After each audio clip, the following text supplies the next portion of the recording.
The schoolyard was old, very old. An ancient oak tree stood in the middle.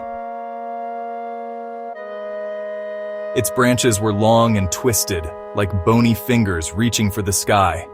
Students called it the Whispering Oak. They said if you listened closely, you could hear secrets from the past. Today was different. A storm had passed through the town last night. The ground around the oak tree was soft and muddy. Leo kicked at a loose patch of dirt near the tree's massive roots. Something strange was sticking out of the mud. It was not a rock. It was not a root. Leo knelt down. He brushed away the wet soil with his hands. Slowly, a dark, rectangular shape appeared. It was a box. A heavy metal box with a rusty lock on the front.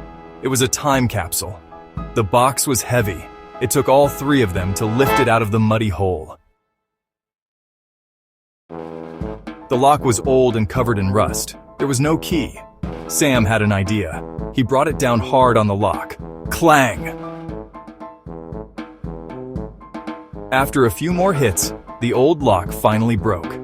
The lid of the box creaked open with a low groan. A musty smell, like old paper and dust, escaped from inside. Inside, there were several objects wrapped in yellowed cloth. Leo carefully lifted the first one out. It was a small, leather-bound diary. There was also a strange-looking compass that didn't point north, and a small, rolled-up piece of paper tied with a red ribbon. Maya carefully untied the red ribbon. It was not a letter. It was a map. But it was a strange map of their school. It showed hallways that didn't exist and rooms they had never seen. In the center of the map, there was a drawing of a key and a series of strange symbols. Leo opened the diary. It was written by a student named Thomas. The date was from 50 years ago. Thomas wrote about a secret society at the school. They were called the Guardians of the Oak. They reached the old gymnasium entrance. The stone lions looked down at them with blank eyes. Sam noticed something. One of the floor tiles directly under the lions was loose. Underneath was a small hollow space. Inside was a key. It was old and ornate, made of dark metal, and it matched the drawing on the map perfectly. For a split second, Leo saw a figure standing in the shadows near the main gate. When Leo blinked, the figure was gone. Suddenly, they heard a noise. They were not alone. The figure in the dark coat appeared at the end of the hall. It was Mr. Harrison, the school's quiet and stern janitor. He walked directly to the spot where they had just found the key.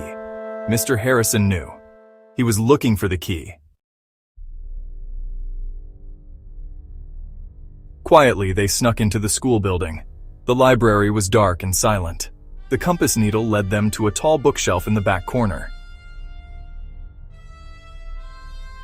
Using the map as a guide, they found a specific book. The key they found fit perfectly into a small, hidden lock on the side of the book. It wasn't a book at all. It was a box disguised as a book. Inside, they found another piece of the puzzle. It was a second map. When they placed it next to their first map, it lined up perfectly. It showed a network of tunnels hidden beneath the library. But there was a problem. The second map was incomplete. A large section was torn away. The tunnels branched off in several directions, but the map did not show which one to take. They had the key, they had the compass, and they had found the entrance. But without the rest of the map, the final and most important part of the mystery remained locked away, hidden somewhere in the darkness below their feet.